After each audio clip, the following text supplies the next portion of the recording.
Assalomu alaykum hammaga. Siz My Anime News kanalidasiz va bugungi videoda biz Jujutsu Kaisen Jodugarlar jangi animesining 2-fasli va 0-filmi haqida gaplashamiz. Animelarni to'liq tahlil qilib, asosiy janglarni ham ko'rib chiqamiz. Tayyor bo'lsangiz, boshladik. Jodugarlar jangi animesining 2-fasli va 0-filmini ancha oldin ko'rgandim, lekin videoga qilish uchun yana bir marta ko'rib chiqdim. 2-sezon haqida gaplashishdan oldin 0-film haqida qisqacha gaplashib, 0-film 2-sezonga qanday ta'sir borligini ham aytib o'taman. Jodugarlar jangi 0-filmi 2021-yilda premyera qilingan. Birinchi sezondan 1 yil o'tib, anime film sifatida 0-film chiqqan. 0-film birinchi sezondan oldingi voqealarni ko'rsatadi. Asosiy qahramon esa Yuto Kotsu bo'ladi. Yuto bolaligida do'sti Rikani yo'qotadi avtohalokatda, lekin Rikaning ruhi unga bog'lanadi va uni la'natlangan ruh sifatida himoya qiladi. Rika juda kuchli bo'lgani uchun Yuto boshqalarga zarar yetkazadi va Yuto qo'rqib yashaydi. Gojoni Jujutsu maktabiga olib keladi va uni mashq qildira boshlaydi. Yuto la'natlangan energiyani boshqarishga tabiiy iqtidorli shaxs hisoblanadi. Nima uchunligini keyinroq aytaman. 0-filmdagi asosiy voqealar esa Yuto, Maki, Toge, Panda bilan jama bo'lib topshiriqlar bajarishlardan iborat. Asosiy o'z Suguru Geto, Gojoning eski va eng yaqin yagona do'sti. Hozir esa odamlarni yomon ko'radigan afsungar. Geto minglanat urushni boshlaydi. Yakunda Yuto Rika bilan kelishadi. U Rika ruhini qo'yib yuboradi. Yuto ulkan kuchni namoyon qiladi va Getoni yengadi va film oxirida Yuto rasmiy Jujutsu sehrgariga aylanadi. Getoning esa Yutodan asosiy maqsadi Rikani olish bo'ladi va anime oxirida shu ma'lum bo'ldiki, Yuto Gojoning uzoq qarindoshi ekan, ya'ni uning qonida eng kuchli 3 sehrgar qoni oqmoqda, Gojodek. Shu uchun Yutoning tabiiy la'natlangan energiyani boshqarish kuchi bor va anime oxirida Gojo Getoni o'ldiradi. Shu bilan 0-film animesi tugaydi. 2-sezonga qanday bog'liqligi bor desangiz, 2-sezonda 0-filmda katta bog'liqligi bor. Agar siz 0-filmni ko'rmasdan 2-sezonni ko'rsangiz, 6-qismdan boshlab Getoni haqiqiy deb o'ylaysiz, lekin tushuntiraman. 1-qismdan 5-qismgacha hozirgi anime voqealardan 10 yil oldin sodir bo'lgan voqealar ko'rsatiladi. Yosh Gojo Satoru va Suguru Geto birga yashashadi. Ya'ni 0-film voqealardan oldin Geto va Gojo qalin do'st va sheriklar bo'lishgan. Shu 5-qism ichida ularning do'stligi va Geto fikrini o'zgartirib, yo'zi qilishga o'tishni ko'rsatiladi. 10 yil oldingi topshiriqda ularning vazifasi Riko Amani ismli qizni himoya qilish. U Tengen bilan qo'shilishi kerak bo'ladi, ammo ular Toji Fushiguro, Megumining otasi, eng kuchli odam, la'natsiz jangchi bilan to'qnash kelishadi. Toji Gojoni kuchlanishini kutadi va uni yengadi, lekin Gojo aqlli va juda kuchli. Baribir dahshatli va esda qolarli jangdan so'ng Gojo Tojini o'ldiradi, lekin u yana qaytadi. Toji Gojoni o'ldiradi dedim, lekin Gojo reverse kursi texnikasini o'rganib qayta tiriladi. Gojo Tojini yengadi. Bu voqealardan so'ng Geto odamlarni yomon ko'ra boshlaydi va sekin yo'zlik yo'liga kiradi. Shu bilan Gojo do'stini o'ldira olmaydi va oxiri 0-filmda o'ldiradi. Bu 2-sezonning birinchi Hidden Inventory arki edi va 5-qismdan so'ng Shibuya arki boshlanadi. Bu ark Jujutsu Kaisen tarixidagi eng ulkan voqealardan biri. Mahito, Geto, aslida uning tanasida boshqa bir Kenjaku nomli la'nat bo'ladi va boshqa la'natlar Shibuyada katta reja boshlashadi.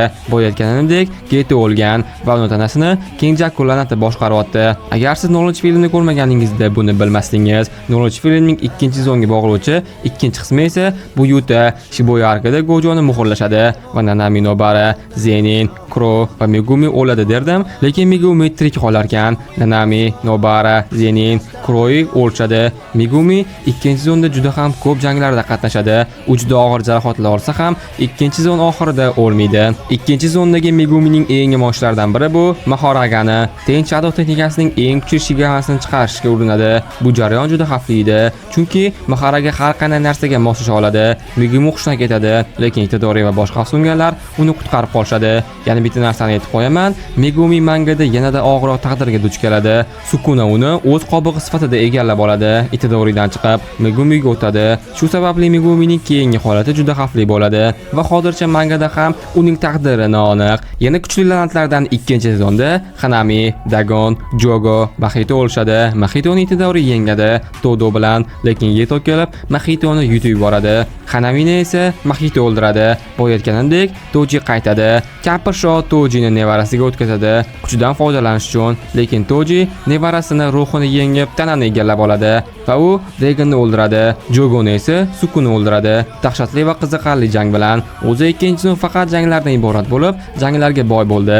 Birinchi sezondan ko'ra qiziqarliroq bo'ldi va bu sezonda Satoru Gojoni Toji bilan jangini hisobga olmasak, uni muhrlab qo'yishdi va muhr bilan Geto qochib ketdi. Toji yana qaytdi. Uni kim o'ldira oladi degan fikr kelgandir. Uni yengishga hech kimning kuchi yetmaydi. Gojo esa muhrda u Megumi, ya'ni o'z o'g'li bilan jang qiladi va uni o'g'li tirikligi va afsunganligini ko'rib xursand bo'ladi va o'zini o'zi yo'q qiladi. Agar siz Jujutsu Kaisen animesini yana boshdan ko'rmoqchi bo'lsangiz, birinchi bo'lib birinchi sezon, keyin 4-film va ikkinchi sezonni ko'rishingiz kerak. Shunda anime tushunarliroq bo'ladi va ikkinchi sezon so'ngida Gojoning shogirdi Yutaga Itatorini o'ldirish buyurildi. Yutani bilasiz, 4-filmning asosiy qahramonlaridan biri va Afsungalar vazirligi Getoni tirikligini tasdiqlashdi. Ular Getoni Kenjaku boshqarayotganini bilishmaydi va uni o'ldirish buyuriladi. Hammaga yana jinnilikni eshitdilar. Gojo Shibuyaga bo'lgan ishlarda sherikli topilibdi va uni muhrdan ozod qilish taqiqlandi. Kimki ozod qilsa, qatl qilinadi. Gojosiz vazirlikni ham, afsungarlarni ham yo'q qilishadi. U butun dunyodagi eng kuchli afsungar bo'lsa, bu Jujutsu Kaisendagi vazirlar ham bizanikiga o'xshagan vazirlar ekan. Itadori Yujini o'limga hukm qilishdi. Iloji boricha tezroq o'zi bilan yana vazirlik bo'layotganidek Itadorini yo'q qilishni Yuta Akatsuga topshirdi. Bo'ldi. Shu 4-filmni ko'rmaganingizda Yuta kimligini bilmasangiz va o'ylaymanki, video tushunarli bo'ldi. Keyingi proyektlar haqida gapirsam, shu yilning 7-noyabrida Shibuya arkining anime film ko'rinishi chiqadi. Xuddi Iblislar qotili cheksiz poyzdek, unda bizga ko'p narsa emas, Shibuyadagi voqealarni va plus yangi ikkita epizodlarni ko'ramiz va 2026-yil 7-yanvarda 3-sezon premyera qilinadi va biz unda dahshatli va qiziqarli Yuta va Itadori jangini ko'ramiz. Ya'ni Kenjaku Hakari, Makilarni ham to'liq janglarini ko'rsatishadi va eng asosiysi 2027-yilda Sukuni va Gojoning jangini ko'ramiz. Agar qiziq bo'lsa, 3-sezon haqida video chiqaraman va 3-sezon haqida to'liq gaplashamiz. Kanalda yana qiziq bo'lsa, Toji, Gojo, eng kuchli to'pon la'natlar, jodgarlar va 3-sezon treyleri haqida videolar chiqadi. Hozir esa videoni reklamadan so'ng davom ettiramiz. Reklama uncha ko'p emas, lekin foydali bo'lishi aniq. O'zim preview, logo, avatarka, banner qildiradigan Muhammadullo dizaynerimni sizlarga ham tavsiya qilaman. Nima uchun? Birinchidan, ishlari tez va sifatli, o'zingizlar xohlagandek qilib beradilar va tez javob beradilar. Ko'rishingiz mumkin, ishlari oddiy emas, professional darajada yaxshi. Dizaynerlik bilan taxminimcha 3-4 yildan beri shug'ullanadilar. Men bilan bo'lsa 1 yildan oshiq vaqtdan beri ishlaydilar. Muomala juda ham zo'r. Agar previewda xato bo'lsa, tezda to'g'rilab beradilar. Narxlar ham juda arzon va kanalinglar uchun eng yaxshi tanlov bu Muhammadullo dizayner. Kanallari va linklarni описаниеda qoldiraman. Bemalol o'tib zakaz berishingiz mumkin va biz davom etamiz. Xullas, Jujutsu Kaisen 2-fasli bu juda qiziq bo'ldi va to'liq janglardan iborat bo'ldi desam ham bo'ladi. Bir tomonda Sukuni Gojo bilan shaharni yo'q qilib tashladi, ikkinchi tomonda esa Toji Reganni o'ldirdi. Xullas, ikkinchi sezon menga juda ham yoqdi.